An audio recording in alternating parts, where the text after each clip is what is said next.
بسم اللہ الرحمن الرحیم یا ایہا الذین آمنوا کتب علیکم الصیام کما کتب علی الذین من قبلکم لعلکم تتقون۔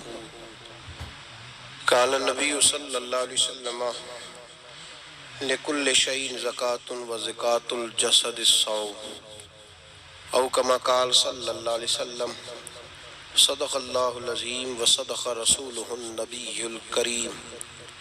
ان اللہ وملائکتہ یصلون علی النبی یا ایہا الذین آمنوا صلوا علیہ وسلموا تسلیما۔ اللہم صل علی سیدنا ومولانا محمد معدن الجود والکرم وآلہ وصحبہ وبارک وسلم۔ حمد و صلاۃ کے بعد قرآن مجید سورہ بقرہ، اللہ تبارک و تعالیٰ نے ارشاد فرمایا یا ایھا الذین آمنوا کتب علیکم الصیام، اے ایمان والو تم پر روزے فرض کیے گئے، کما کتب علی الذین من قبلکم، اسی طرح جس طرح تم سے پہلے لوگوں پر فرض کیے گئے تھے، لعلکم تتقون، تاکہ تم پرہیزگار ہو جاؤ، متقی ہو جاؤ، اللہ سے ڈرنے والے بن جاؤ، گناہوں سے بچنے والے بن جاؤ، اپنی زندگی کو رب رسول کے احکامات کی روشنی میں گزارنے والے بن جاؤ۔ روزہ ایک پریکٹس ہے، ایک مجاہدہ ہے، ایک جد و جہد ہے۔ جد و جہد کس چیز کی؟ اللہ کی رضا کے مطابق اپنے آپ کو ڈھالنے کی جد و جہد ہے۔ صوم کا لغوی معنی ہوتا ہے رک جانا۔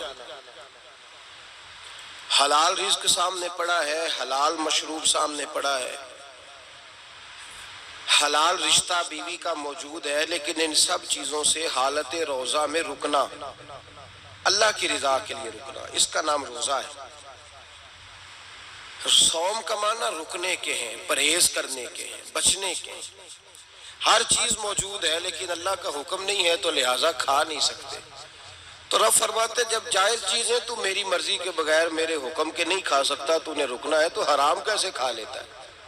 اب جائز چیز کے لیے تجھے حکم ہے، میں کہوں تو کھائے گا، میں کہوں تو نہیں کھائے گا۔ میں نے حکم دے دیا جائز ہے، روٹی ہے، کھانا ہے، گوشت ہے، تیری فریج میں پڑا سارا کچھ، تو با اختیار ہے، منہ میں دانت بھی ہیں، ہضم کرنے کو ہاضمہ بھی ہے، بھوک کی شدت بھی ہے، پر میری اجازت کے بغیر تو کھا سکتا۔ روزہ رکھ لیا، اب تجھے حکم نہیں کہ تو کھائے، جب جائز چیز میری مرضی کے بغیر نہیں کھا سکتا تو ناجائز کیسے کھائے گا؟ میرے نبی پاک علیہ السلام نے اپنے خوبصورت الفاظ کے اندر اس مفہوم کو بیان فرمایا۔ محبوب پاک صلی اللہ علیہ وسلم فرماتے جس نے جھوٹ نہیں چھوڑا، غیبت نہیں چھوڑی، برائی نہیں چھوڑی، اللہ کو اس کے بھوکے پیاسے رہنے کی کوئی ضرورت نہیں۔ وہ کاہے کا رکا ہے؟ جب کوئی کام تو اس نے اللہ کی رضا والا کیا نہیں۔ روزہ رکھ کے دغا کر رہا ہے، روزہ رکھ کے جھوٹ بول رہا ہے، روزہ رکھ کے کم ماپ رہا ہے، تول رہا ہے، دھوکہ دے رہا ہے، رشوت لے رہا ہے، فراڈ کر رہا ہے، حرام کا مال اکٹھا کر کے کہتا ہے اس میں سے چلو 10 دیگیں بھی پکا دیں گے۔ وہ بھائی جو کام اللہ نے تجھے کرنے کو حکم دیا تھا، جب تو وہ بجا ہی نہیں لا رہا، مقصد روزہ ہی تو حاصل، لعلکم تتقون۔ روزے کا مقصد یہ ہے کہ تو پرہیزگار ہو جائے۔ میرے نبی پاک علیہ السلام کی بارگاہ عالی مرتبت میں 2 عورتیں آئیں، یہ چیزیں کھا لو، کہنے لگی محبوبہ ہم نے روزہ رکھا ہوا ہے۔ فرمایا نہیں تمہارا تو روزہ نہیں ہے، حضور رکھا ہوا ہے روزہ، سحری سے لے کر اب تک کچھ نہیں کھایا، شام تک بھی نہیں کھائیں گی۔ محبوب نے فرمایا ذرا کہہ تو کرو، الٹی تو کرو۔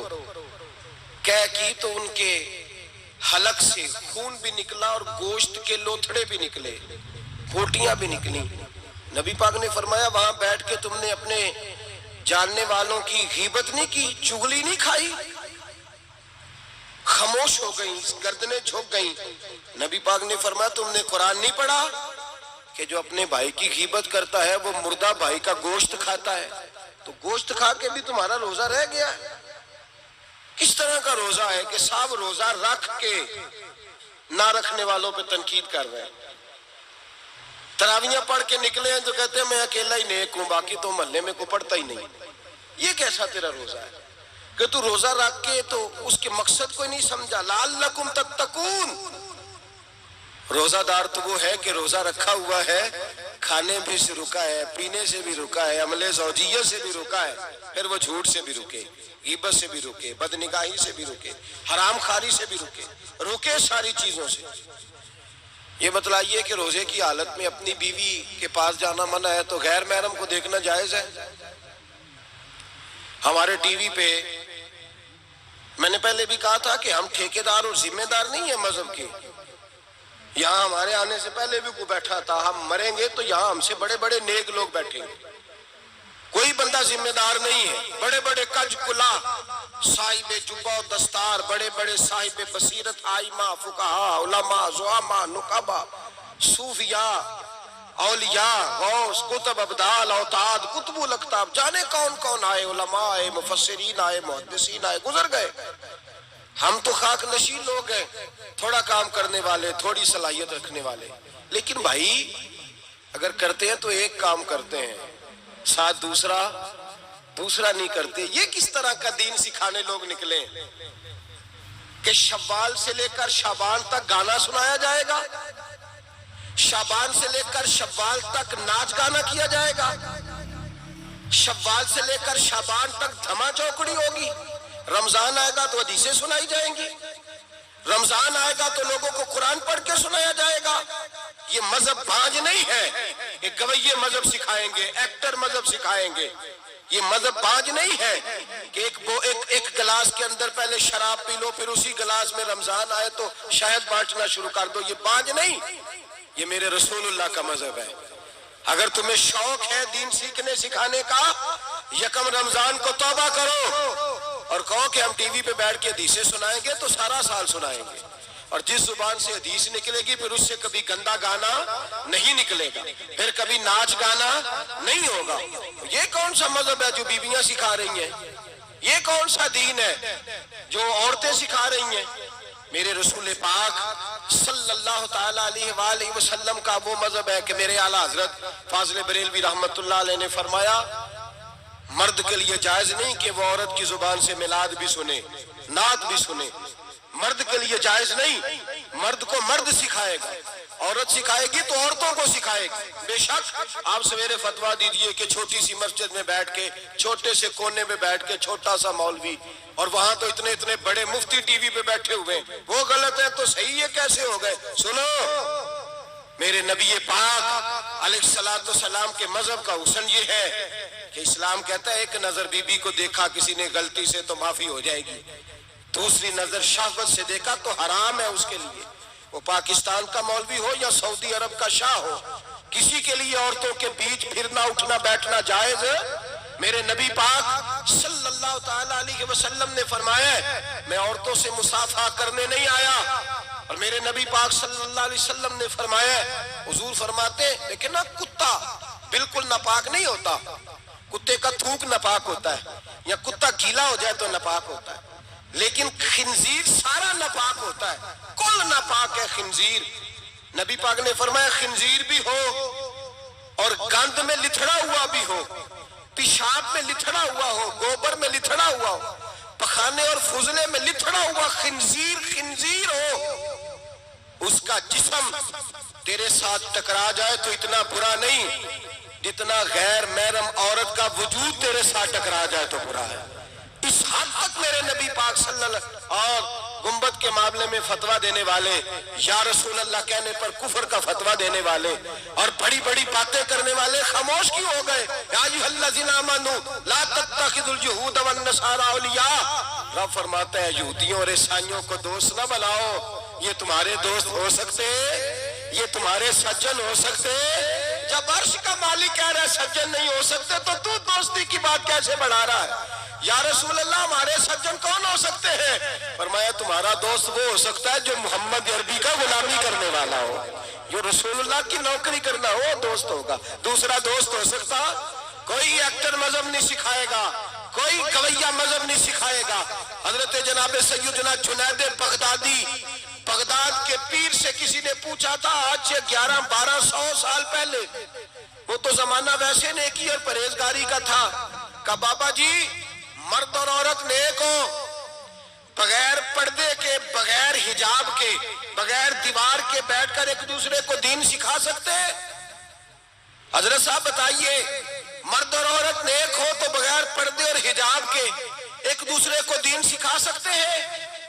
تو حضرت جنید بغدادی فرمانے لگے سکھانے والا حسن بصری ہو اور سیکھنے والی رابعہ بصری ہو تو پھر بھی بغیر پردے کے بیٹھنے کی اجازت نہیں۔ تو مفتی صاحب کو اجازت کس نے دی؟ مولانا صاحب کو اجازت کس نے دی؟ بڑا وہ نہیں ہوتا جو ٹی وی پہ زیادہ آتا ہے، بڑا وہ ہوتا ہے جو رسول اللہ کے دین پہ عمل زیادہ کرتا ہے۔ حضرت عبداللہ ابن مسعود رضی اللہ تعالیٰ عنہ فرماتے زیادہ باتیں کرنے والا عالم نہیں ہوتا۔ حضور پھر عالم کون ہوتا ہے؟ فرمایا پڑھو قرآن، انما یخشی اللہ من عبادہ العلماء۔ فرمایا بڑا عالم وہ ہوتا ہے جو اللہ سے زیادہ ڈرتا ہے، اس لیے کہ رب فرماتا ہے میرے بندوں میں سے جو عالم وہ ہیں جو اللہ سے زیادہ ڈرتے ہیں، خوف رکھتے ہیں۔ تو میرے بھائی رمضان المبارک میں بچنا ہے، پرہیز کا وقت ہے، تو کوئی شخص بھی کوئی شو نہ دیکھے، میری منت ہے آپ حضرات، کوئی شو نہ دیکھے۔ عورت کا تو پردہ ہے تو ہمیں تو تماشے پہ لگا دیا گیا، عجیب قسم کے ایکٹر آ گئے اور مذہب سکھا رہے ہیں۔ میری اپیل ہے آپ سے کہ سحری افطاری کے وقت ٹیلی ویژن بند رکھیں، کیا چیز کھول کے رکھیں؟ یا قرآن کھول کے رکھیں یا رسول اللہ کا فرمان کھول کے رکھیں، اللہ رسول کی طرف توجہ رکھیں، وہ سیکھنے سکھانے کا وقت ہے۔ چھوڑیں گویوں سے دین سیکھا جائے گا، ہمیں کوئی شکوہ نہیں، یہ پکی توبہ کریں، سویرے آئیں آ کے دین سکھائیں۔ اور میں ان سے بھی اپیل کروں گا کہ آؤ دین سکھاؤ۔ حضرت فضیل بن عیاض فرماتے ہیں میں ڈاکو تھا، کبھی کبھی چھپ چھپا کے جمعہ پڑھا کرتا تھا، پھر میں نے توبہ کی تو سچی توبہ کی، پھر میں نے توبہ کی تو رب کو راضی کرنے والی توبہ کی، پھر میں نے توبہ کی تو چھوڑی ہر شے، غریبوں کا لوٹا ہوا مال واپس کیا، جس کے پیسے نہ دے سکا اس کے گھر میں جا کے اس کی بھینسوں کو چارہ ڈالا، اس کے اونٹوں کی خدمت کی، میں نے قرضے چکائے۔ فرمایا میں سچی توبہ کر کے مسجد آیا، جس خطیب کے پیچھے میں جمعہ پڑھا کرتا تھا وہ میرے ہاتھ بیعت کر کے مرید ہو گیا۔ اللہ تبارک و تعالیٰ نے اپنے بندوں کے دل میری طرف پھیر دیے، پھر تمہیں اس میں انعام دینے کی ضرورت نہیں پڑے گی، پھر تم کٹیا نشین بن کے بھی دین پھیلاؤ گے تو اللہ اس میں تاثیر پیدا فرما دے گا۔ تو روزے کا معنی رکنا ہے، روزے کا معنی بولیے، روزے کا معنی رکنا، کس سے؟ جھوٹ سے، غیبت سے، بدی سے، بدنگاہی، کھانے پینے۔ روزہ کس پہ فرض ہے؟ امیروں پہ کہ غریبوں پہ؟ جی کہنے میں تو میرا تو کام ہی محنت مزدوری والا، میں کیسے روزہ رکھوں؟ میں تو دیہڑی لگاتا ہوں تو روزہ کیسے رکھوں؟ میں نے نہیں کسی حدیث میں پڑھا کہ روزہ وہ رکھے جو دفتر میں بیٹھتا ہے۔ صحابہ کے زمانے میں تو دفتر ہوتے ہی نہیں تھے، کسی جگہ نہیں لکھا ہوا روزہ وہ رکھے گا جو اے سی میں بیٹھتا ہے، تب تو اے سی تھے ہی نہیں۔ حضرت ابوبکر صدیق رضی اللہ تعالیٰ عنہ سے لے کر جناب بلال تک سارے اپنے ہاتھ سے کام کرتے، سارے اپنے ہاتھ سے کام کرتے، سارے۔ حضرت عمر فاروق رضی اللہ تعالیٰ عنہ خلیفہ وقت ہونے کے باوجود مال غنیمت کے اونٹ چرنے جاتے تھے تو چراگاہ میں چھوڑنے میں جاتے تھے، لینے بھی آتے تھے واپس۔ سارے لوگ اپنے ہاتھوں سے مشقت والے کام کرتے، حضرت بلال مزدوری کرتے، سلمان فارسی مزدوری کرتے، مقداد مزدوری کرتے، صحابہ مزدوریاں کرتے، روزے رکھتے، اور رمضان کے جانے کا وقت ہوتا تو در رسول پہ کھڑے ہو کے عرض کرتے محبوبہ دل نہیں بھرا، دل کرتا ہے کبھی رب سارا سال ہی روزے عطا کرے، سارا سال رمضان دے تو ہم سارا سال روزے رکھنے کو تیار ہیں۔ جذبہ تھا، طاقت تھی، ہمت تھی۔ آج نوجوان لڑکا ہے کہتا ہے مجھ سے بھوک برداشت نہیں ہوتی۔ میرے بھائی رب بیماری لا دینا، اللہ سے دعا مانگے اللہ شفائے عطا فرمائے، اور دعا کریں اللہ آزمائش سے محفوظ فرمائے۔ آپ یقین کریں میں نے لوگوں کو دیکھا ہے حلق سے قطرہ نہیں اترتا، خوراک کی نالی لگی ہوئی ہے، اعلیٰ غذائیں پکی ہوئی پڑی ہیں، عرش کا مالک کہتا ہے میں تیرے حلق سے گزرنے نہیں دوں گا، قانون بن گیا۔ میں نے دیکھا ہے ڈرپ پہ لوگ زندہ ہیں، بوتل لگی ہوئی ہے، گلوکوز کی، گزارا چل رہا، اعلیٰ غذائیں پڑی ہیں، لاکھوں روپیہ تجوری میں پڑا ہے۔ مالک کہتا ہے تو نہیں کھا سکتا تو وہ کھانے نہیں دیتا، نہیں کھانے دیتا۔ ایک شخص یورپ کے علاقے کا، میں کسی کالم نویس کا پڑھ رہا تھا، وہ کہتا ہے میری خربوں میں جائیداد ہے لیکن میرے معدے میں ایسی تکلیف ہے کہ میں آٹے کو چھان کر جو اوپر سے بورا نکلتا ہے صرف وہ کھا سکتا ہوں، اس کے علاوہ میں کائنات کی کوئی نعمت کھا نہیں سکتا۔ اور میرے بھائی وہ جب چاہے تو بڑے بڑے کھانے کھانے سے تجھے روک دے، تیرے دانت چبانے کے قابل نہ رہے، زبان نگلنے کے قابل نہ رہے، معدہ تیرا ہضم کرنے کے قابل نہ رہے، وہ جب چاہے تو جو مرضی کر لے۔ وہ کہتا چل تو میری مرضی پہ چلنا، 1 مہینہ میرے کہنے پہ نہ کھا، 1 مہینہ میرے کہنے پہ نہ کھا، تو یا اللہ تو کیا کرے گا؟ فرمایا صوم تصحو، میرے نبی پاک نے فرمایا تم روزے رکھو، اللہ تمہیں صحت عطا فرما دے گا، اللہ تندرستیاں دے دے گا، شفائیں دے دے گا۔ تم روزے رکھو، اللہ تمہیں، سبحان اللہ، اللہ تمہیں، اللہ طاقت دیتا ہے، ہمت دیتا ہے، اللہ ہمت دیتا ہے۔ میں نے دیکھا ہے، میں نے بزرگوں کو دیکھا ہے، ضعیف لوگوں کو دیکھا ہے، کمزور لوگوں کو دیکھا ہے، میں نے دیکھا ہے روزے رکھتے ہوئے، مزدوروں کو دیکھا ہے روزے رکھتے ہوئے۔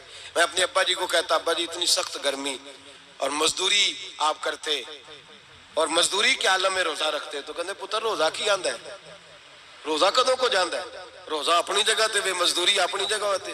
اور کئی دفعہ میں فرمان لگے میں یار سمجھ کوئی نہیں لگتی، پتہ نہیں روزیاں چ اللہ طاقت کتوں دے چڑھتا ہے، اتنی زیادہ کام بھی زیادہ کریدا ہے تے روزہ بھی رکھ بھائی صوم تصحو، میرے مصطفیٰ نے فرمایا تو روزہ رکھ، اللہ تجھے صحت عطا فرما دے گا۔ رب تعالیٰ تجھے، یہاں ہوٹل کھلے ہوئے ہیں، یہاں عجیب حالات ہیں، ہوٹل کھلے ہوئے ہیں، لوگ بہانے ڈھونڈتے پھرتے ہیں، کہتے ہیں کٹ لگ گیا تھا ذرا، تھوڑا سا خون نکل آیا، سنی پلاس لگائی ہے تو روزہ نہیں رکھا، یہ ذرا مجھے تھوڑی دقت ہو گیا تو میں نے روزہ نہیں رکھا، کھانسی لگ گئی ہے تو روزہ نہیں رکھا۔ او خدا کے بندے، روزہ تو نعمت ہے۔ اور سبحان اللہ، میرے نبی پاک نے فرمایا لِكُلِّ شَيْءٍ زَكَاةٌ وَزَكَاةُ الْجَسَدِ الصَّوْمُ، فرمایا ہر شے کی زکوٰۃ ہوتی ہے، وجود کی زکوٰۃ روزہ ہے، روزے رکھو جسم کی زکوٰۃ نکل جائے گی۔ فاقہ کرنا بھی میرے نبی پاک کی سنت ہے، مسواک کرنا بھی سنت ہے، اور فاقہ کرنا بھی، مسواک والی سنت زیادہ اپناتے ہیں لوگ، فاقہ کرنا بھی نبی پاک کی سنت ہے۔ ایک صاحب مجھے کہنے لگے جناب بیٹھ کے کھانا حضور کی سنت ہے، میں نے کہا کبھی کبھی نہ کھانا بھی نبی پاک کی سنت ہے، نہ کھانا بھی حضور کی سنت ہے۔ اور ہمارے فقہاء نے لکھا ہے جو روٹی زیادہ کھاتا ہے اس میں 2 باتیں پیدا ہو جاتی ہیں، کیا کیا؟ ایک بولتا زیادہ ہے، دوسرا سوتا زیادہ ہے، غافل ہو جاتا ہے۔ فقہ اور حکیم اطباء ڈاکٹر کہتے ہیں کہ پیٹ خالی رہے نا جس آدمی کا، اس کا حافظہ مضبوط ہوتا ہے، اس کے ذہن کی گرہ کھلتی ہے۔ زیادہ کھانے سے تو خماری چڑھتی ہے، دماغ ڈھونڈتے پھرنا روٹی کدھر سے آج اچھی ہے، گھر میں نہیں پکی تو ہوٹل چلے جانا، کھانے کے سوا اور کام ہی کوئی نہیں۔ وہ صاحب میرے نبی پاک علیہ السلام نے فرمایا کافر 7 آنتوں سے کھاتا ہے، 7 آنتوں سے، اور فرمایا میرا مومن 1 آنت سے کھاتا ہے، اس کے وجود میں کھانے والی 1 آنت ہے، کافر 7 آنتوں سے کھاتا ہے۔ فاقہ کشی سے نورانیت پیدا ہوتا ہے، کم کھانا۔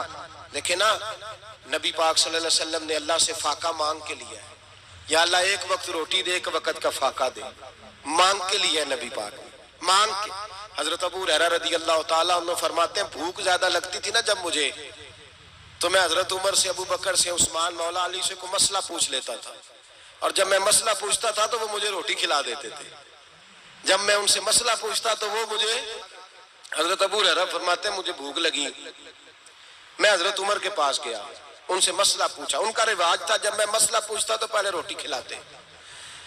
ہمارے بزرگ یہ فرماتے ہیں کہ کھانے کھلا کے دین پڑھاؤ، صرف تمہارا کتب خانہ نہیں کھلا ہونا چاہیے، تمہارا دسترخوان بھی کھلا ہونا چاہیے۔ کسی نے نبی پاک صلی اللہ علیہ وسلم سے پوچھا تھا بہترین مسلمان کون ہے؟ حضور نے فرمایا جو سلام لینے میں پہل کرے اور روٹی زیادہ کھلائے، جو روٹی ہر وقت فکر کرے آ یار تو روٹی کھا لے، روٹی کھانے کی طرف توجہ دلائے۔ کھلانا سنت ہے، زیادہ کھانا اس میں بھی فرق رکھے۔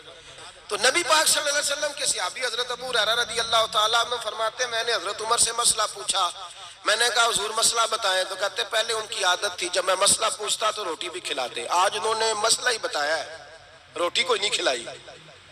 تو مجھے کہنے لگے ابو ہریرہ تو سوچتا ہوگا روٹی نہیں اس نے پوچھی، تو نے کب سے کھانا نہیں کھایا؟ میں نے کہا آج صبح سے۔ تو جناب عمر کہنے لگے میں نے کل صبح سے نہیں کھایا۔ چل ابو بکر صدیق کے گھر مسئلہ پوچھتے ہیں، کہتے ہیں جناب صدیق اکبر کے دروازے پہ گئے، جا کر کے ان سے مسئلہ پوچھا۔ ان کی بھی عادت تھی جب کوئی مسئلہ پوچھنے جاتے تو دسترخوان بچھا لیتے، کہتے آؤ روٹی بھی کھلاتا ہوں مسئلے بھی بتاتا ہوں۔ کہتے ہیں گئے تو انہوں نے بھی مسئلہ بتایا، روٹی کوئی نہ پوچھی۔ تو کہنے لگے عمر ابو ہریرہ تم لوگوں نے کل پرسوں سے نہیں نہ کھایا ہوگا، اور ابو بکر کو 4 دن گزر گئے ہیں، تھوڑا سا دودھ ملا ہے یا کھجور ملی ہے، روٹی کوئی نہیں ملی، چلو در رسول پہ چلتے ہیں، آؤ حضور کی بارگاہ میں۔ کہتے ہیں نبی پاک کی بارگاہ میں آئے، حضور نے چہرے دیکھے، کریم سے مسئلہ نہیں پوچھنا پڑا۔ میرے مصطفیٰ کریم نے فرمایا بھوک لگی ہوئی ہے تم تینوں کو؟ 3-4 دن ہو گئے؟ اللہ کے رسول نے فرمایا مجھے پورا ہفتہ ہو گیا ہے۔ سبب کچھ اور ہے جس کو تو خود سمجھتا ہے۔ زوال بندہ مومن کا بے زری سے نہیں، بھوک نقصان کا وجہ نہیں بنی، وجہ کوئی اور بنی ہے۔ رشوتیں جو بازار گرم ہوئے ہیں لوٹ مار کے، یہ روٹی کے لیے نہیں، یہ زیادہ کھانے کے لیے، یہ بینک بیلنس کے لیے گرم ہے۔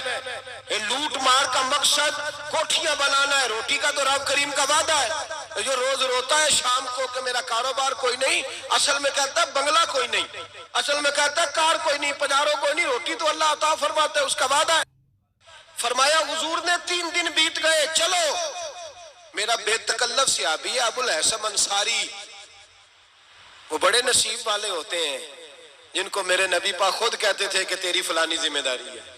اس زمانے کا تو کسی کو کہہ دیا جائے تیری ذمہ داری ہے تو کہتا ہے یہ تو پھٹیکے ڈالنے لگ گیا، یہاں سے تو چھٹی کر جانی چاہیے۔ خوش ہوتے تھے صحابہ کہ ہماری ذمہ داری لگی۔ کہتے ہیں حضرت ابو الحسن انصاری کے گھر گئے، نبی پاک نے فرمایا بھوک بڑی لگی ہے، کھانا لا۔ کہتے ہیں حضور نے اسے کہا تو اس آدمی کو تو وجد ہی ہو گیا، اس نے کہا میرے اتنے نصیب کہ حضور کا یہ کھانا کھلا۔ آؤ دیکھو دنیا والوں، آج جو سب سے زیادہ عزت والا ہے وہ میرا مہمان بنا ہوا ہے۔ فرماتے ہیں وہ دوڑے گئے، بکری اٹھائی، ذبح کی، بیوی کو کہنے لگے روٹی تیار کر، ادھر کھجوریں توڑی، انگور توڑے، کہنے لگے حضور آپ جب تک تناول کریں تب تک کھانا پک جاتا ہے۔ حضرت عمر کہتے ہیں روٹی پک کے آئی، بڑا پیارا گوشت، بڑا اچھا سالن، بڑا خوبصورت خلوص والا کھانا۔ فرماتے ہیں میں نے بڑا ہی کھایا۔ نبی پاک نے نہ ایک روٹی لی اور چھوٹی چپاتی، تھوڑا تھوڑا سالن کونوں سے، اور جب نبی پاک نے کھا لیا تو حضور کی آنکھوں میں آنسو آئے۔ حضرت عمر کہنے لگے حضور روئے کیوں؟ نبی پاک نے فرمایا سوچتا ہوں 7 دن کے فاقے کے بعد کھایا ہے، پر ڈرتا ہوں رب اس کا حساب پوچھے گا تو جواب کیسے دینا ہے، اس کا حساب بھی تو دینا ہے نا جو کھایا ہے۔ تو حضرت عمر فاروق کے ہاتھ میں کچھ چیز تھی، زور سے زمین پہ ماری، کا محبوبہ 7 دن کے بعد بھی روٹی کھائے تو حساب دینا ہے۔ نبی پاک فرمانے لگے عمر وہ مالک ہے نا، تو جب دیتا ہے تو حساب نہیں لے سکتا، حساب تو دینا ہے، حساب تو دینا ہے، تیاری رکھو۔ صحابہ کرام فرماتے ہم نے ارادہ کیا کہ آج کے بعد ہم پھر فاقے کریں گے، کم کھائیں گے، اس لیے کہ حساب دینا ہے۔ میرے بھائی وہ فاقہ کشی کرتے تھے، ڈرتے تھے۔ یہاں تو لوگ کھا کے بیمار ہیں، کھاتے جا رہے ہیں، سوتے جا رہے ہیں، کھاتے جا رہے ہیں، سوتے جا رہے ہیں۔ یہ بھی وقت آئے گا رمضان شریف کا، سویرے درس پہ آؤ کہتے نیند بڑی آتی ہے، سویرے 2 سپارے پڑھ کے سویا کرو کہتے صاحب نیند بڑی آتی ہے، فجر کے بعد یہ تو وقت ہوتا ہے اللہ اللہ کرنے کا، سحری کا، کھاتے جا رہے ہیں، سوتے۔ لوگ جماعت سے نماز نہیں پڑھتے سو جاتے، جماعت کا ثواب چھوڑ کے سو جائیں گے۔ بھائی رمضان مبارک میں فاقہ کشی کی ٹریننگ ہوتی ہے، فاقہ کشی کی تربیت لے، رمضان میں روکے اپنے آپ کو، تربیت ہوگی۔ اور ہمارے صوفیاء فرماتے ہیں جو زیادہ کھاتا ہے اس کا نفس اس کو زیادہ پہ مائل کرتا ہے، خواہشات نفس پیدا ہوتی ہیں۔ میرے نبی پاک علیہ السلام نے جوانوں کو حکم دیا ہے یا معاشر الشباب، او جوانوں، یا رسول اللہ کیا حکم ہے؟ فرمایا یا نکاح کر لو اگر طاقت ہے، نہیں طاقت تو روزے رکھو۔ حضور روزے سے کیا ہوگا؟ فرمایا تمہارا نفس کچلا جائے گا، شیطان وسوسہ اندوزی نہیں کرے گا۔ آج نوجوان بڑھ بڑھ کے کھاتا ہے، بہت زیادہ کھاتا ہے، کبھی اس ہوٹل سے کھاتا ہے، کبھی اس ہوٹل سے کھاتا ہے۔ اتنا زیادہ کھائیں گے تو نفسانی قوتیں اچھل کر کے آئیں گی، مشکل ہو جائے گا۔ شادیاں دیر سے ہوتی ہیں، ماں باپ آنکھیں بند کر کے بیٹھے ہوئے ہیں۔ اگر ماں باپ کی ذمہ داری ہو اور ماں باپ نکاح نہ کرے تو نبی پاک نے فرمایا بچے گناہ کریں گے تو جتنا گناہ بچے کو اتنا باپ کو بھی ہوگا۔ تو ماں باپ چپ ہیں، دوسرا شادی مشکل بڑی ہے، مہنگی بڑی، اور تیسرا نہیں کر رہے کچھ لوگ تو روزے بھی نہیں رکھ رہے۔ تو رمضان ان کے لیے بھی وقت ہے، نفسانی قوتیں کچلی جائیں گی، کھانا جتنا کم کھایا جائے گا اتنا وجود کے اندر نفسانی خواہشات کم پیدا ہوں گے۔ تو رمضان تو پریکٹس ہے مجاہدے کی، دین کی۔ اور دوسرا میرے حبیب پاک صلی اللہ علیہ وسلم نے فرمایا ہے، حضور فرماتے ہیں کہ رمضان اور قرآن کا آپس میں رشتہ ہے۔ قرآن پاک کتنا پڑھنا چاہیے روزانہ؟ زیادہ سے اللہ جزا دے، امید ہے آپ زیادہ سے زیادہ ہی پڑھتے ہوں گے۔ بھائی سنیں، حدیث مبارکہ میں نبی پاک نے فرمایا رمضان اور قرآن دونوں مل کے نا، بڑی پیاری حدیث ہے، فرمایا دونوں مل کے اللہ کی بارگاہ میں میری امت کی سفارش کریں گے، رمضان اور اللہ اکبر۔ کس طرح؟ نبی پاک فرماتے ہیں رمضان کہے گا اے اللہ دن کے وقت میں نے اسے تیری رضا کے لیے کھانے پینے سے باز رکھا، اور قرآن کہے گا یا اللہ رات کو تیری رضا کے لیے کھڑا ہو کے یہ قرآن سنتا تھا۔ رمضان اور قرآن دونوں سفارش کریں گے۔ ہم نا بڑا کچھ پڑھتے ہیں، سنتے ہیں، سیکھتے ہیں، اب یقین کریں یہ کھاتے بھائی کا بھائی سے اختلاف ہو جائے نا تو وہ 30 سال پرانے کھاتے کھول کے لے آتا ہے، ساری رات ڈھونڈتا ہے کہ میرے پیسے کہاں سے نکلتے ہیں، پڑھ لیتا ہے۔ قرآن پاک کی باری آتی ہے تو نہیں پڑھتے قرآن پاک۔ ابا جی کا ختم ہوتا ہے تو مانگتے پھرتے ہیں، کہتے ہیں 2 قرآن پاک 10 قرآن پاک۔ یہ باتیں بتانی نہیں چاہیے، کرنی نہیں چاہیے، لیکن چونکہ تربیت کے لیے بیٹھا ہوں تو کر دیتا ہوں۔ میرے شاگردوں سے پوچھیں، یہاں مدرسہ ہے الحمدللہ، درجنوں طلباء ہیں، اساتذہ ہیں، میرے پیر بھائی ہیں، اور میرا یہ دعویٰ ہے کہ شاید کوئی کسی سے اتنا پیار کرتا ہو جتنے میرے شاگرد اور مرید مجھ سے کرتے ہیں، لیکن میں نے کبھی کسی سے نہیں کہا کہ ذرا سورۃ فاتحہ پڑھ کے دینا، میں نے اپنے ابا جی کو ثواب دینا ہے۔ پوچھ لیں کسی سے، کسی سے نہیں کبھی کہا، کبھی نہیں میں نے کہا کہ ذرا مجھے تھوڑا سا قرآن پڑھ دیں۔ میں اس کو ناجائز نہیں کہتا، پڑھوانا چاہیے، لیکن میں اپنے والدین کے لیے کبھی سوال نہیں کرتا کہ مجھے ذرا پڑھ کے دو، میں نے بخشنا ہے، اس لیے کہ میں نے ذاتی طور پہ روٹین بنائی ہے۔ میں سمجھتا ہوں کہ کائنات کے اندر میرے اوپر جن لوگوں نے احسان کی ان میں سب سے زیادہ حصہ میرے ماں باپ کا ہے۔ میں سمجھتا ہوں اس بات، کتنا نالائق ہوں میں کہ میں 1 مہینے میں ایک قرآن پاک بھی پڑھ کے ان کی روح کو احسان نہیں کر سکتا۔ میرا یہ طریقہ ہے ذاتی، میں قدغن نہیں لگاتا، میرا ذاتی طریقہ یہ، الحمد سے شروع کرو اور 2 سورتیں چھوڑ کے قرآن پاک ختم کر دو آخری، اور پھر فلق اور ناس سورتیں ساتھ لے جاؤ۔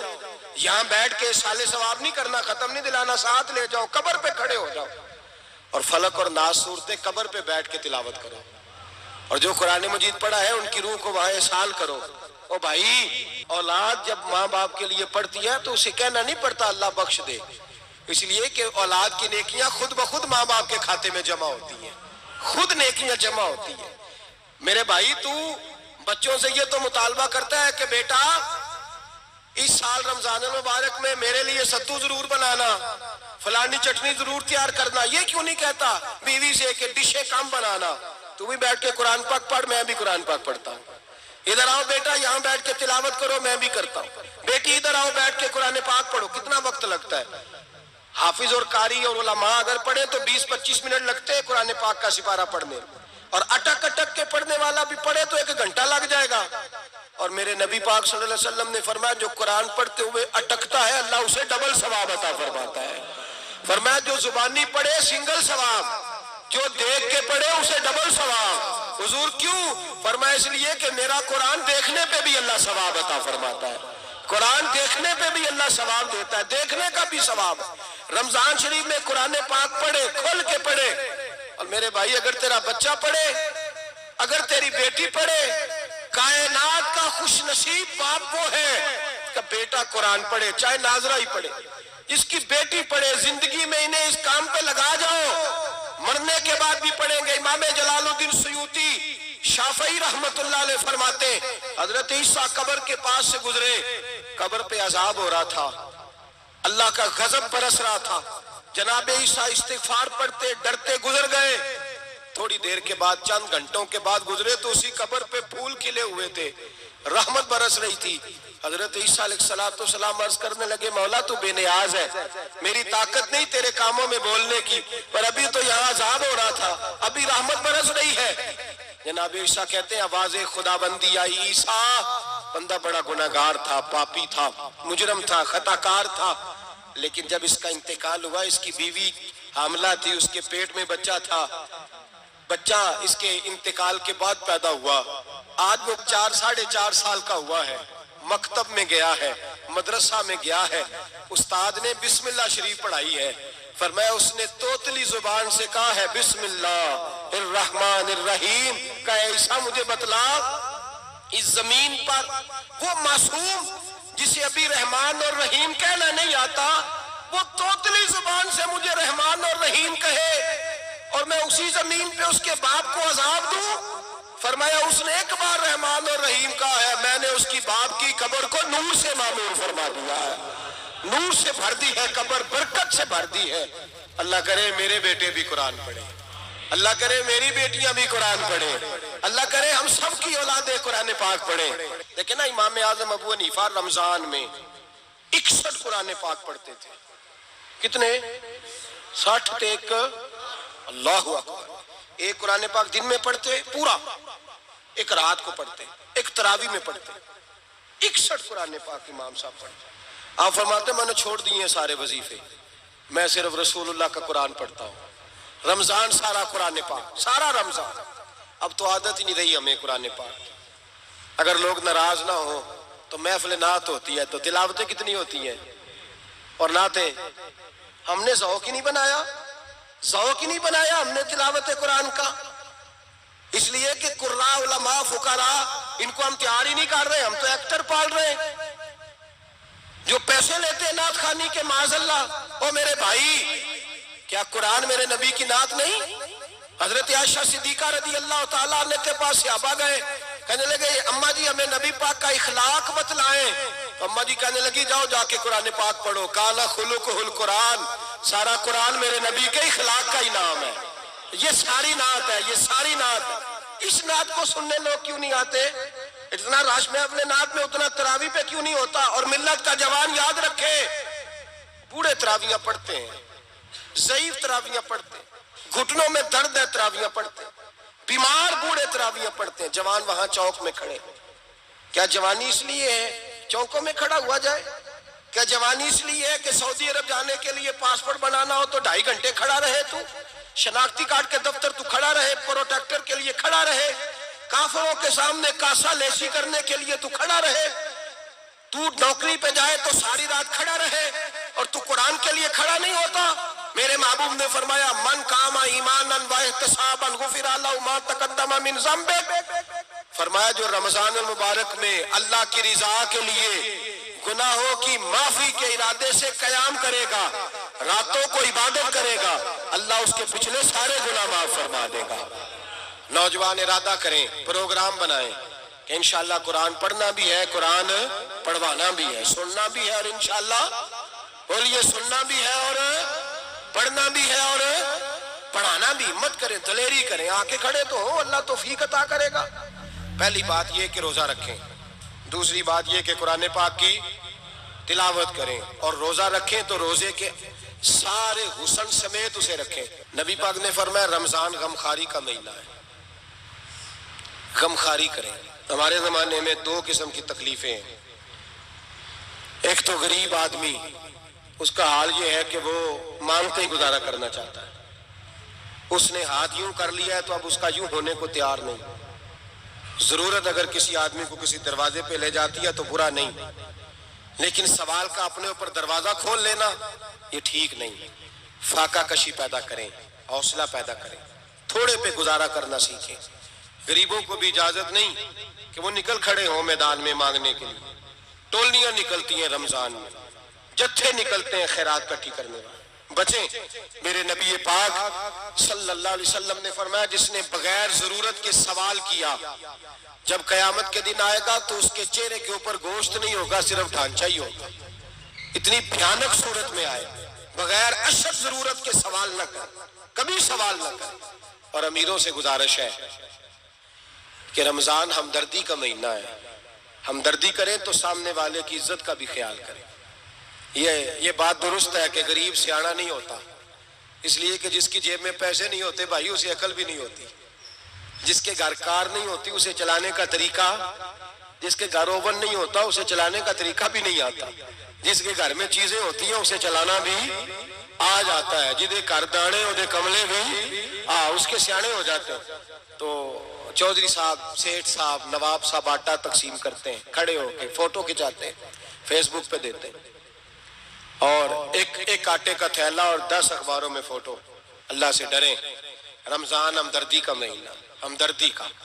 غریب کو دیں تو اس کی عزت کو رسوا نہ کریں، میرے نبی پاک علیہ السلام کے صحابی حضرت عبداللہ ابن عمر رضی اللہ تعالیٰ عنہ ڈھونڈ کے لاتے تھے مسکینوں کو، ڈھونڈ کے، اور جب لاتے تھے تو اپنے دسترخوان پر بٹھا کر اپنے ساتھ افطاری کرایا کرتے، اور پھر فرمایا اللہ تعالیٰ نے لن تنالوا البر حتی تنفقوا مما تحبون، اللہ کے راستے میں وہ چیز دینی ہے جو تمہیں زیادہ پیاری ہو۔ کون سی چیز جو تمہیں؟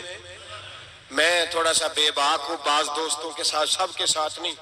ایک دوست مدرسے میں گھی دینے آئے ایک دفعہ، تو وہ والا گھی دے گئے جو سب سے سستا تھا، تو میں نے کہا آپ مجھے دیانتداری سے بچائے، آپ یہی کھاتے ہیں گھر میں؟ کہنے لگے نہیں۔ تو میں نے کہا پھر ہم نے بچے مارنے کے لیے تو نہیں نہ رکھے ہوئے، کیا وہ والا گھی اللہ کے راستے میں پیاری چیز دے رہی ہے نا، اس لیے گلے گلے نوٹ لوگ مسجد کے گلے میں ڈال جاتے ہیں، پھٹے ہوئے ڈال جاتے ہیں، کہتے ہیں جوڑ دیں گے مولوی صاحب، اور خدا کے بندے پیاری چیز دینی تھی تو نے، اور تو نے اس کا ترجمہ الٹ کر لیا ہے۔ سمجھ لیں رمضان المبارک میں کسی غریب کی مدد کرنی ہے تو ساتھ اس کی عزت بھی کرنی ہے۔ نبی پاک علیہ السلام کے دروازے پر جب سے، یہ جملہ ایک ہے لیکن بڑا قیمتی ہے، صحابہ کہتے ہیں جب ہم دروازہ رسول پہ جاتے تھے خیرات بھی ملتی تھی اور عزت بھی ملتی تھی، خود بھیک دیں خود ہی کہیں منگتے کا بھلا ہو، خیرات بھی ملتی تھی اور عزت بھی ملتی تھی۔ نبی پاک ساتھ عزت بھی دیتے تھے، مسکین کو غریب کو دیں اور خیر خائی کریں، جوتے بیچنے والے جوتوں کے ریٹ سستے کریں، کپڑا بیچنے والے کپڑے کا ریٹ، درزی صاحب بھی ریٹ سستا کریں، دکاندار بھی چیزوں کا ریٹ، حکیم صاحب پیسے کم لیں، ڈاکٹر پیسے کم کریں، حکومت نرخوں میں کمی کرے، اور یہ کام اجتماعی طور پہ کریں۔ میرے نبی پاک نے فرمایا رمضان غمخواری کا مہینہ ہے، اس میں غمخواری کرنی ہے، دوسرے کا خیال کریں، اظہار کریں، قربانی کریں۔ یہاں ہر چیز کا ریٹ بڑھ جاتا ہے رمضان شریف میں، ہر آدمی کہتا ہے میرا سیزن آ گیا ہے، توجہ بڑھائیں، خیال کریں، غمخواری کا مہینہ ہے۔ اور پھر آپ لوگوں سے یہ بھی گزارش ہے کہ رمضان المبارک کا جب مہینہ آئے تو جس آدمی کے ساتھ نیکی کرنی ہے وقت پہ کریں، کسی غریب کو پیسے دینے ہیں کپڑے دینے ہیں تو یکم رمضان کو دیں۔ میں اکثر دوستوں سے پوچھتا ہوں، میں کہتا ہوں قاری صاحب نو جوڑا کدو دیندے ہو؟ کہندے ستیویں والے دن۔ میں کہا مینوں لگ گئی سمجھ، تہاڈی سازش ہے کدھرے سواں کے پاہ نہ لوے، ایویں مولوی چودھری صاحب دے نال دے کپڑے پا لے تے کتنے لکھیا ہے اینوں دینا ہے ستیویں؟ تسی دسو ستیویں والے دن کوئی درزی سی کے دیندا ہے؟ انہوں 3 گنا بھی پیسے دئیے تو کہندا ہے جڑے باقی نے انہاں دے نہیں بٹن پہ لگ دے میرے کولوں، کتھوں جوڑا سی کے؟ تو کس دن دیتے ہو قاری صاحب کو؟ کیا مقصد ہے؟ پہننے کے لیے دے رہے ہو یا اس لیے دے رہے ہو کہ نہ پہن سکے؟ تو بھائی آپ جب کسی کو کوئی چیز دیں گے تو کب دیں گے؟ جب وہ استعمال کر سکے۔ غریب کو لوگ فطرانہ دینے جاتے ہیں عید سے 1 دن پہلے، تو کیا کرے گا اس کا؟ وہ نہ تو کپڑے خرید سکا نہ روٹی لا سکا، بلکہ میرے حضرت صاحب فرماتے ہیں رمضان سے پہلے دے دو، رمضان کی نیت کر کے رمضان سے 1-2 دن پہلے دے دو، اللہ رمضان جتنا ثواب ہی عطا فرمائے گا۔ رمضان سے پہلے دو جس کو کچھ ہے دینی، قبل از وقت تیاری کرو۔ اور میرے قبلہ صاحب فرمایا کرتے اپنے کپڑے بعد میں، غریب کے بچوں کے کپڑے پہلے، اپنے گھر کی ضروریات بعد میں، غریبوں کی ضروریات، اس لیے کہ اللہ پاک نے ان کا رزق بھی ہمارے گھر بھیج دیا، ہماری ڈیوٹی لگائی ہے کہ تم نے بانٹنا، بانٹنے والے بنو، اور یہ ذہن بنائے کہ پتہ نہیں کس کا حصہ تھا جو اللہ نے میرے گھر بھیجا، یہ ذہن بنا کے بانٹ، اور جس کو دینے جائیں ہاں آپ کو اجازت ہے تھوڑا بہت پتہ کرنے کی، لیکن تھوڑا بہت تفتیش کرنے کی اجازت، بال کی کھال اتارنے کی اجازت۔ میں نے دیکھا ہے لوگ غریبوں کا انٹرویو لیتے ہیں، تیرا تو فلانا کمانے والا نہیں، تیرا تو فلاں بچہ، او بھائی بہت سارے غریب ایسے ہیں، بڑے ہیں جو کمانے کی کوشش کرتے ہیں لیکن ان کا سبب نہیں بنتا۔ ہاں ہے ایسے لوگ جو سعودی عرب چلے گئے ہیں، کہتے ہیں تیرا تو فلاں باہر نہیں گیا، ہے گیا ہے، لیکن سارے سعودی عرب جانے والے بھی مال کمانے کی طاقت نہیں رکھتے، کئی وہاں بھی بیٹھ کے بیچارے قرضوں میں الجھے ہوئے ہیں، وہاں والوں کے ظلم کا شکار ہیں، بہت ساری آزمائشوں میں۔ تو تفتیش کرتا ہے۔ میرے امام شافعی کا ایک جملہ اگر آپ کو یاد رہ گیا تو بات بن جائے گی، امام شافعی رحمت اللہ، بلکہ حضرت غوث اعظم جیلانی کے پاس وہ بات آپ کو زیادہ فائدہ دے گی۔ حضرت غوث اعظم جیلانی کو ان کا ایک مرید سمجھانے لگ گیا، کہنے لگا حضرت جی آپ سب کو دیتے رہتے ہیں، ہر بندہ مستحق نہیں ہوتا، ذرا ٹٹول کے دیا کریں۔ تو غوث اعظم جیلانی فرمانے لگے بھائی مجھے تو لگتا ہے تو بھی ان چیزوں کا مستحق نہیں تھا جو اللہ نے تجھے عطا کر دی ہے، پہلے تو بتا تو مستحق تھا، تجھے اپنی حیثیت اوقات کا پتہ ہے جو اللہ نے تجھے دے دی ہے؟ طاقت تھی، کوالٹی تھی تیرے اندر، وہ صلاحیت تھی، رب نے تو نہیں تیری تفتیش کی کہ تو قابل ہے کہ نہیں، تو اللہ کے بندوں کی تفتیش کرتا پڑتا ہے۔ امام شافعی فرمایا کرتے، امام شافعی فرماتے رب تجھے پرکھ کے نہیں دیتا، ٹٹول کے نہیں دیتا، رسوا کر کے نہیں دیتا، تو غریبوں کے ساتھ یہ سارا ظلم کیوں کرتا ہے؟ بس پتہ چل گیا وہ ضرورت مند ہے تو دے، اس لیے کہ اجر تجھے غریب نے نہیں دینا، اجر اللہ نے دینا ہے، اور اللہ اجر عمل پہ نہیں دیتا، اللہ تو نیت پہ اجر عطا فرماتا ہے۔ تو نیت دیکھ تیری کس طرح کی، تو میرے بھائی غریب کو دیں، قبل از وقت دیں۔ رمضان مبارک میں چوتھا کام، بات آخری اور چوتھا کام سنیں، رمضان میں دین سیکھیں۔ شیطان قید ہوتا ہے زیادہ سے زیادہ، اور جب آدمیوں کا پیٹ خالی ہوتا ہے نا تو ذہن جو ہوتا ہے نا وہ بھی اس کا فریش ہوتا ہے، اس میں کوشش کریں دین سیکھنے کی۔ میرے نبی کریم صلی اللہ علیہ وسلم نے اس دین کو علم کا دین قرار دیا ہے، شعور کا دین قرار دیا ہے، فہم کا دین قرار دیا ہے۔ نبی پاک صلی اللہ علیہ وسلم نے فرمایا ایک عبادت کرنے والا عشاء کے بعد کھڑا ہو اور فجر تک نماز پڑھتا رہے، ایک عالم دین عشاء پڑھ کے سو جائے اٹھ کے فجر پڑھ لے تو وہ 70 عبادت کرنے والوں کا درجہ زیادہ نہیں، عالم کا درجہ پھر بھی زیادہ ہے، اس عالم دین کا درجہ زیادہ ہے، اس لیے کہ وہ لوگوں کو آگاہی دیتا ہے، شعور بخشتا ہے۔ یہ دین جو ہے یہ، اور نبی پاک صلی اللہ علیہ وسلم نے فرمایا عبادت کرنے والے پر عالم کا درجہ اتنا ہی زیادہ ہے جتنا میرا درجہ اپنے غلاموں پر زیادہ ہے۔ عالم کو حضور نے اتنا بڑا مقام دیا۔ دین سیکھیں، شعور حاصل کریں، یہ فقاہت کا دین ہے، شعور حاصل کرنے کا دین ہے۔ اور نبی پاک صلی اللہ علیہ وسلم نے فرمایا دین کی ایک بات سیکھ لینا 1000 نفل پڑھنے سے زیادہ درجہ رکھتی ہے، دین کی ایک بات سیکھ لینا 1000 جنازے میں شرکت سے زیادہ درجہ رکھتی، دین کی ایک بات سیکھ لینا، میرے نبی پاک صلی اللہ تعالیٰ علیہ وسلم ارشاد فرماتے 1000 مریض کی عیادت کرنے سے زیادہ درجہ رکھتی ہے۔ فرمایا جس نے رات کے ایک لمحے میں دین کی ایک بات سیکھی، اللہ اسے ساری رات عبادت کرنے سے زیادہ ثواب عطا فرمائے گا۔ میرے ارشاد فرمایا کرتے جب سیکھنے والے کو یہ ثواب ملے گا تو بتائیے سکھانے والے کو کتنا ثواب ملے، اسے اللہ کتنا درجہ۔ رمضان آ رہا ہے، شیطان قید ہے، دین پھیلانے کی کوشش کریں، جد و جہد کریں۔ بڑی نیند آتی ہے فجر پڑھ کے، لیکن اگر کسی کا ارادہ بن جائے کہ دین سیکھنا بھی ہے اور دین بچوں کو، تو پھر کوئی نیند غلبہ۔ ایک مثال ایک عالم نے سمجھائی، کوئی بزرگ تھے درویش عالم، ان کے پاس ایک عورت آئی، کہنے لگی میں بچوں کو سویرے بڑا جگاتی ہوں، بچے جاگتے نہیں نماز کے لیے۔ بڑا عجیب جواب دیا بزرگوں نے، درویش نے، عالم نے، کہنے لگے بی بی کیوں نہیں جاگتے، جگایا کر، بیدار کیا کر، اٹھایا کر۔ کہنے لگی بڑی جدوجہد کرتی ہوں، اٹھتے نہیں، بیدار نہیں ہوتے۔ اللہ والے تھے نا۔ کہنے لگے یہ بتا اگر اس کمرے میں آگ لگ جائے تو پھر بچوں کو کیسے بیدار کرے گی، آگ سے بچانے کے لیے کیا کرے گی؟ پھر تو بالوں سے پکڑ بھی گھسیٹنا پڑا تو گھسیٹ کے کمرے سے لاؤں گی، پھر تو چوٹیں لگتی ہیں تو لگ جائیں، پھر میں پرواہ نہیں کروں گی۔ آپ فرمانے لگے یوں سمجھ لے جہنم کی آگ جل رہی ہے، اگر تیرے بچے نے نماز نہ پڑھی تو آگ لگ جائے گی، اگر اس نے عبادت نہ کی تو اسے آگ، اب جیسے بھی تجھے اٹھانا پڑتا ہے اٹھا گھسیٹ کے باہر لا، لیکن اس کی نماز قضا۔ نیند بڑی آ رہی ہے سویرے، لیکن اگر دین نہ سیکھا تو مشکل ہو جائے گی۔ جیسے بھی اپنے آپ کو جگانا چاہیے، ہمت کرنی چاہیے، دلیری کرنی چاہیے۔ ہمیشہ مدحت خیر الانام میں گزرے، دعا ہے یہ عمر درود و سلام میں گزرے۔ آخر دعوانا